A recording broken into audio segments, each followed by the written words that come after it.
Bharatiya Janata party के प्रदेश अध्यक्ष भूपेंद्र चौधरी बुधवार को खैर विधानसभा के राठी फार्म हाउस में आयोजित पिछड़ा वर्ग मोर्चा सम्मेलन में पहुंचे। इस दौरान उन्होंने कहा कि उपचुनाव की तैयारी को लेकर कार्यक्रम किए जा रहे हैं। उन्होंने कहा कि समाजवादी पार्टी की सोच परिवारवादी है, भाजपा की सोच राष्ट्रवादी है। भाजपा के प्रदेश अध्यक्ष भूपेंद्र चौधरी ने कहा कि पिछड़े वर्ग की ठेकेदारी करने वाले लोग पिछड़ी पार्टी का दम भरने वाले जाति के आधार पर राजनीति कर रहे हैं। उनका पैटर्न जातिगत राजनीति को आगे बढ़ाने का है। जाति में भी एक परिवार की विरासत को आगे बढ़ रहे हैं। सपा ने 10 में से 6 प्रत्याशी की घोषणा की है। उनका संकल्प परिवार डेवलपमेंट अथॉरिटी के आधार पर देश की शासन की व्यवस्था का संचालन करना है। 6 में से 5 प्रत्याशी उनके ही नेता के परिवार के पुत्र हैं या उनकी पत्नी है या भांजे हैं। भाजपा पार्टी की विचारधारा की विरासत को लेकर आगे बढ़ रहे हैं। हमारे परिवार में किसी जाति समाज या किसी बड़े नेता की विरासत को बढ़ाने का काम नहीं करते हैं। उन्होंने कहा कि अनूप वाल्मीकि और सतीश गौतम बहुत साधारण परिवार से आए हैं और सांसद बने हैं। ये किसी परिवार की विरासत से नहीं आए हैं, बहुत ही सामान्य घरों से आए हैं। ये सौभाग्यशाली हैं। उन्होंने कहा सपा की स्थापना मुलायम सिंह यादव ने किया, लेकिन 30-32 सालों में आज सपा अखिलेश यादव तक पहुंची है और किसी की कोई संभावना नहीं है। आगे उन्होंने कहा कि भविष्य में देखेंगे कि सपा का नेतृत्व कौन करेगा।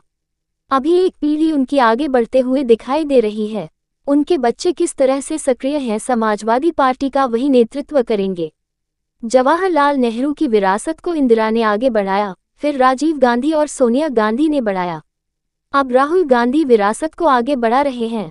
भूपेंद्र सिंह ने मायावती पर भी तंज कसा। उन्होंने कहा राज्य की कई बार मुख्यमंत्री रह चुकी बहुत असमंजस में है कि अपनी विरासत की कमान किसे दे, कभी भतीजे को बनाती है, कभी साइड कर देती है। उन्होंने कहा कि भारतीय जनता पार्टी का अध्यक्ष 6 महीने बाद कौन बनेगा किसी को पता नहीं है। राष्ट्रीय अध्यक्ष, प्रदेश अध्यक्ष, जिला अध्यक्ष कौन बनेगा किसी को पता नहीं, लेकिन कोई कार्यकर्ता ही बनेगा।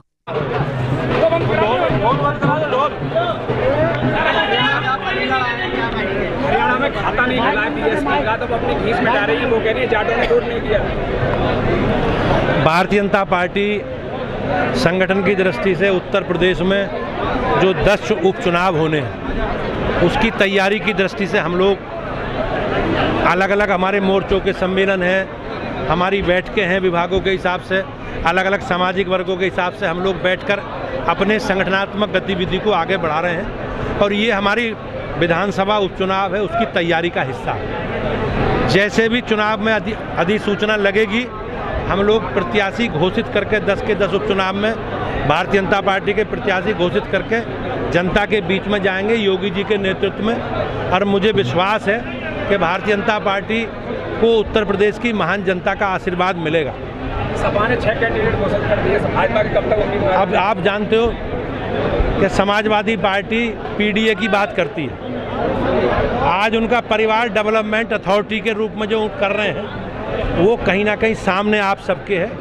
उनके परिवारों के लोग ही पार्टी के प्रत्याशी हैं। तो समाजवादी पार्टी की सोच परिवारवादी है और हमारी सोच राष्ट्रवादी है। तो मायावती की खींच बटा रही है, हरियाणा में उन्हें कामयाबी नहीं मिले, वो कह रही है जाटों ने एक तरफा वोट भाजपा को दिया।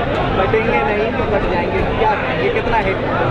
नहीं, हम लोग सामाजिक समरसता की बात करते हैं, सामाजिक सद्भाव की बात करते हैं और मोदी जी और योगी जी का संकल्प है हम सबको साथ लेकर चलें।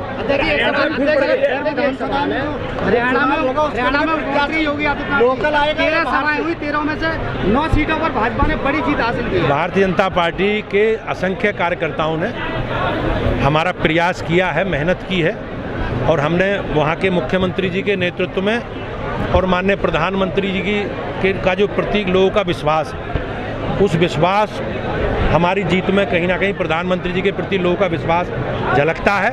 हम बड़े अंतर से तीसरी बार हरियाणा की सेवा करने का अवसर हमारी पार्टी को दिया है। मैं माननीय नायब सैनी जी का और भारतीय जनता पार्टी के जो हमारे स्टार प्रचारक हैं जिन्होंने प्रचार किया है, उन सबके प्रयास से हमें सफलता मिली है। गठबंधन में जो फूट नजर आ रही है हरियाणा में, क्या उपचुनाव में भी इसका असर देखने को मिलेगा? अब ये उन लोगों को तय करना है, लेकिन समाजवादी पार्टी का जो ट्रैक रिकॉर्ड है आप देखेंगे 2014 से आज तक जो गठबंधन के अलग अलग चुनावों में अलग अलग दलों से गठबंधन करते रहे, कहीं ना कहीं परिनिश्चित तो होता ही है। हरियाणा चुनाव तो एक साल पड़ेगा देश के चुनाव में, एक लास्ट